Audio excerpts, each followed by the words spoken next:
ప్రేమగల తండ్రి, గొప్ప దేవ, నువ్వెంత మంచి దేవుడు నాయన. మా పక్షంగా శూరునిగా బయలుదేరిన దేవుడు అయ్యా. నువ్వు పరాక్రమవంతుడు, బలవంతుడు నాయన. నీ బలము ఏ ఒక్కరూ కొలవజాలరు ప్రభా.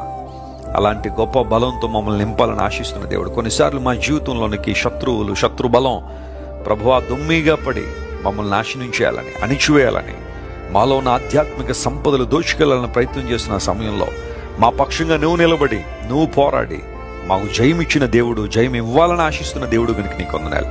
ఈరోజు మా ప్రియులు ఎంతమంది అయితే శత్రు బాధ చేత నాయన హింస పొందుతున్నారో లేదా ఇబ్బందులు పాలవుతున్నారో వారందరినీ విడిపించి నీ మహిమను, నీ ప్రభావాన్ని వారి జీవితంలో కనుపరచుమని నీ పాదాల చేత వేడుకుంటూ, అస్వస్థతగా ఉన్న వారికి స్వస్థత ఇవ్వండి, విడుదల లేని వారికి విడుదల ఇవ్వండి, నిందల అవమానాల చేత కృంగిపోతున్న వారిని లేవనెత్తండి, నీ మహిమ కొరకు వాడుకోనండి.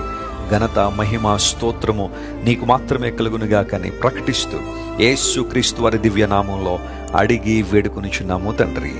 Amen, amen, amen. God bless you dear friends.